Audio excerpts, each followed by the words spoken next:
اپنے ماں باپ کا احترام کرو. ایک جملہ ہر جگہ پڑھتا ہوں. ایک قبرستان میں یہ جملہ مولا نے عطا کیا تھا. قبرستان کے اندر گیا مولانا, دیکھا قبریں بنی ہوئی ہیں, ہر قبر پہ تختی لگی ہوئی ہے.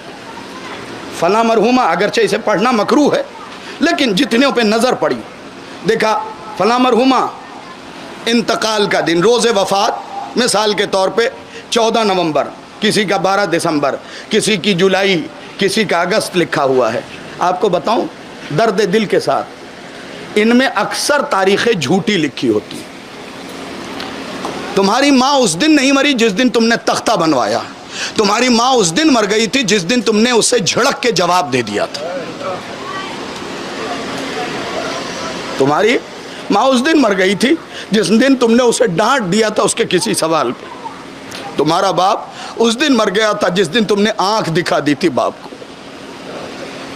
دیکھو یہ نعمت دوبارہ نہ ملیں گے. عزت کرو ان کی, صرف ماں باپ کی نہیں, بہنوں کی عزت کرو.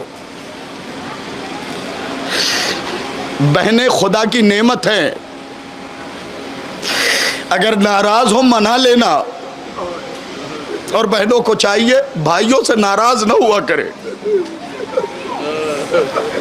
یاد کرو ایک بہن تھی صغرا جو اکبر کے سہارے ہماری میں بیٹھ گئی تھی. شرما کے نہ روئیے گا, اونچی آواز میں روئیے گا, اس لیے کہ یہ سوچ کے رو لیجئے گا کہ آپ اس پہ رو رہے ہیں جنہیں رونے نہیں دیا گیا ہے. ایک بہن تھی صغرا. میں اس بات کا قائل نہیں کہ زیادہ دیر مصائب پڑھے جائیں, لیکن مصائب سنیے گا صرف. ایک بہن تھی صغرا. پتہ ہے مدینے کی عورتیں آئیں اور آ کے جناب زینب سے پوچھا, بی بی سنا ہے آپ کا بھائی سفر کر رہا ہے, آپ ساتھ میں جائیں گی؟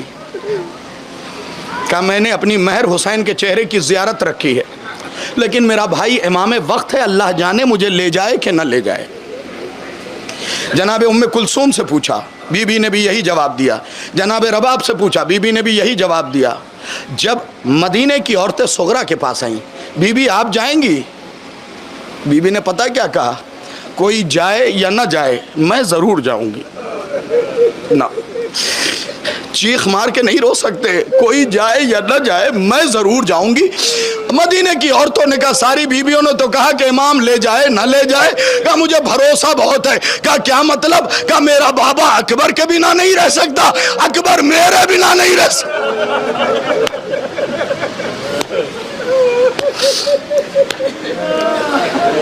لہٰذا مرنے والوں کے بچوں سے کہوں گا اپنی بہنوں سے محبت کرنا, اور تمہاری بہنوں سے اتنا ہی کہوں گا کہ اپنے بھائیوں سے ناراض نہ ہونا.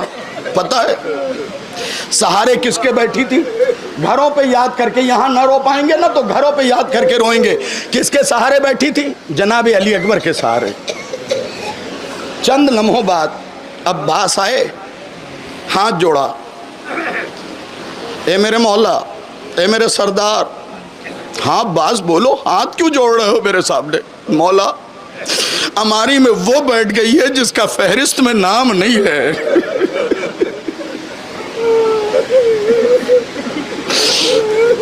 ہماری میں وہ بیٹھ گئی ہے جس کا فہرست پہ نام نہیں ہے. اور پھر فوراً ہی دوبارہ ہاتھ جوڑ کے کہا, مولا مجھ سے نہ کہیے گا کہ اتار کے آؤ. بھئی چیخ مار کے رویا کرو, اہل بیت کے غم میں مجھ سے نہ کہیے گا کہ اتار کے آؤ. حسین نے سر اٹھایا, آواز دی, علی اکبر. اس آواز سے ہی آپ کو سمجھ جانا چاہیے. علی اکبر تیز قدموں سے آئے, جی بابا. کہا ہماری میں صغرا بیٹھ گئی ہے اور صغرا کا نام فہرست میں نہیں ہے. سنیں گے بھائی بہنوں میں کیا پیار تھا, کیسی محبت تھی. علی اکبر عماری کے قریب گئے, عماری کا پردہ گرایا ہوا ہے. صغرا نے قریب گئے, کچھ کہا نہیں کہ بھائی نے کہ اتر جاؤ. بس عماری کے قریب کھڑے ہو کے اونچی آواز میں رونا شروع کیا. میری طرف دیکھنا شاید سمجھ سکو. جیسے ہی آواز اکبر کی سنی, عماری کا پردہ ہٹایا, چہرہ نکالا, اکبر کو روتا